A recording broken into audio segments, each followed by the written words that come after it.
Hello everybody, my name is Sven Vinke. I am the founder and creative director of Larian Studios. Larian Studios is the developer of the Divinity series, which includes games like Divine Divinity and Divinity 2, the Dragon Knight saga. About 9 months ago we announced Divinity Original Sin, our new PC RPG set in the Divinity universe and scheduled for release this year in 2013. When we announced the game, the reactions we received from RPG players everywhere were very positive, and that was very motivating for us. So motivating, in fact, that we want to do more, and that's why we decided to come to Kickstarter. Today I'd like to show you what our current development status is and why I personally think that this is going to be the best RPG that Larian has ever created.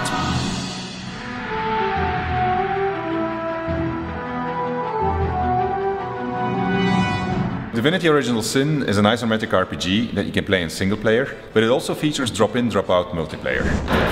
Hello. Hi David. This is David, he's the producer of Original Sin, and we'll show you the game together today. So the game has a unique dialogue system. The protagonists, they have to make decisions in the game, and it allows the protagonists actually to disagree with one another. So if you're playing in multiplayer, that means that Davian and I can disagree off-screen but also on-screen, and then it has an entire system which takes care of handling those disagreements, and that turns out to be quite a lot of fun. Let's have a look at a couple of examples. Hey, there's a talking shell here. Really? Yeah, really. And apparently it wants us to throw it back into the ocean. So let's just... No, you can sell it. I think you should sell it. But it says that if we do throw it back into the ocean, it'll reward us. No, you should sell it. We can probably get a lot of gold for it. Okay, so if you are in a disagreement like this when you have to make a decision, the game checks a couple of stats for you, like intimidation and charming, and then calculates who wins the discussion. And in this case, Sven won. Divinity Original Sin is very inspired by the first Divinity game. That means that we've created a highly interactive game world filled with stuff that you can interact with. So if you encounter an item, you can move it around, you can use it, you can destroy it. You can often combine it with another item. You can, if you explore well, discover plenty of secrets with those items. But you have to be careful what you do, because if you touch the stuff that belongs to somebody, they will react to it. Like, for instance, here, if I pick up the fish from this guy, he calls the guards. And these guards know me already because this is the second time that they catch me stealing something. So they say, well, first time you got a warning, this time you're going to have to pay a fine of 250 gold or you're going to go to jail. So I don't want to pick a fight with the guards, so I'm going to pay 250 gold here. Speaking of item interactions, you have your usual suspects like food, armor and weapons that you can use in your adventure. But I can also use this broom as a weapon, and I can even equip this bucket as a helmet. And walking around here, oh yeah, I can also carve up a pumpkin to make for a helmet, but apparently that shopkeeper was paying attention and she's now calling the guards, and my reputation in this village has become so low that they immediately throw me in jail. So David is now in jail, which is kind of cool, and there are several ways that I can jailbreak him as his partner, and there's also ways that he can escape himself. But for now we're going to leave him there because you'll have to figure out for yourselves how to get out.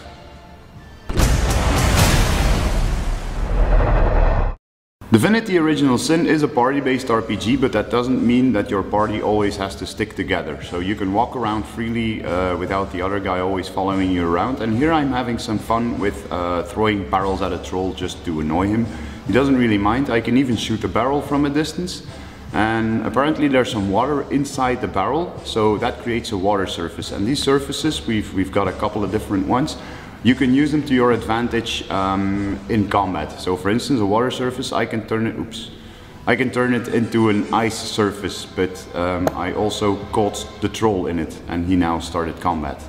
Yeah. So while he's in turn-based combat, I can just mind my own business and go questing and go talking to people, or like here, interact with some mushrooms and make myself a nice poisonous sword.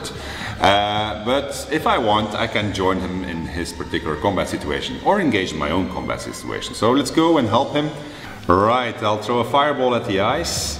That turns it into water, and now I'm going to electrify that surface of water with a lightning bolt, and that stuns the troll, and that's that. So I just dropped out of multiplayer to show you something really special.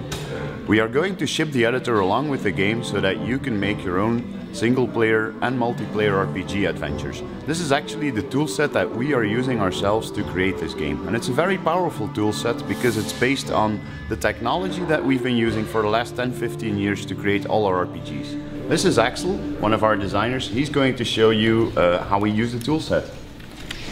Hi, so obviously, as you can see, we always start with an empty level. The first thing you need to do is to shape your world. For that, you will start by modeling your terrain to give it the shape that you determined when you did the level design. Then you need to paint it with textures, such as grass or mud or sand. After this, you fill it up with large items like buildings and smaller items for decoration. Now, once you've got your world, you still need to give it life. You'll have to create characters, and you can give them automated behaviors, such as walking from A to B or talking to each other. You can give them dialogues for when the player wants to interact with them, and you can script all sorts of story events that occur during the game. And after that, you just need to test it, basically. Obviously, it's going to take a bit more time than that, but that should give you a good idea of the process. And once you've finished creating your story, you can publish it online and play it with your friends, so that should be pretty fun. Alright, so Bomber Skeleton, ooh, Undead Infernal, and bang, we're being hit by Fireball. What are you gonna do? I'm gonna make sure he doesn't hit us anymore, and I'm gonna summon an ice elemental right in front of them and let him take care of that guy. So I hope he works as a decoy, and he should. He pulls aggro, so that's okay. There's explosive barrels there in the distance. Well noted, so I'm gonna shoot a fire arrow at him. Excellent. And that was a chain reaction. Okay, so it looks like the ice elemental is indeed attracting all the aggro. So that's good, because if we would be peppered by all these guys, and there's really a lot of them, we would have been dead on the spot, I think. I think actually, yeah, well, there you go. He's playing his role well. He died, turned into an ice. Better him than us. So you've been oozed. Okay, my turn. I'm gonna explode Bomberman there. Yeah, because otherwise he'll run up to me. Yeah, okay. And then he'll Thank lose. you. Yeah, okay, and I'm going to stun lock them with lightning. Yeah, okay, so I just hit the surface and that electrified the entire thing. And bang! You've been shot, and me too actually. We're on fire, we need something against fire. Okay, I'm going to move out of the lava surface and I'm going to make it rain. That should put out the fire, it's going to make the fire surfaces disappear. And I'm planning on using my ice and water skills, and they are going to be amplified by the fact that it's raining. Yeah, and the fire will be decreased, which is a pity for me, but I think that you're in the right to do that. I got more fire spells. Yes, so sorry, but with my cunning plan I'm going to freeze all these guys. In the meantime I killed, well, at least I hit a zombie, put him on fire, and I'm going to help you, I'm going to protect you against fire, because that's why I'm protecting you against fire, exactly. Okay, it was already raining, so I was already a bit in the clear. I'm gonna use my Ice Dragon Winter Breath skill on those guys, and normally it doesn't have a range that long, but thanks to the fact that it's raining it does. And I froze 3 guys. An ice wall perhaps? Yes. Okay, an ice wall over those skeletons, and then they won't bug us anymore. Alright. Well, we're doing pretty well actually. No, not bad. So what is the story of Original Sin about? It's about 2 characters, and they are special because they can wield a power called the Source, which almost nobody else in the world can use, and the catch is that it's actually forbidden to do so. And when they are released onto the world, they find themselves in the middle of a big conflict, a giant war, and to be able to survive, they will have to learn how to use the Source, they will have to learn how it will enable them to defeat their enemies, but they will also have to cope with the sins of their past, which are back to haunt them. So why did we decide to come to Kickstarter? Well, in one phrase, we want to increase the development budget of the game. You see, if you look at what we've created so far, you'll find a pretty good RPG. Actually, in my opinion, this is probably the best RPG we've ever created. However, there's these little things missing from the gameplay that, if they were present, would make this RPG a really great RPG. Actually, there's quite a few things we would like to add. It's important to us that when you explore the game world, that there's a constant stream of interesting things for you to do. And to ensure that, we would like to increase the amount of quests that you will discover, the amount of decisions that you have to make, the amount of different enemies with different AI behaviors and different abilities that you're going to encounter, the amount of skills that you can learn yourself, as well as the amount of loot that you will be able to find. Or in general, just increase the amount of things that are present within the game system. On top of that, there's a whole bunch of things that were suggested to us by our fans on our forum pages or on our Facebook pages or even via mail or sometimes just by coming to tell us.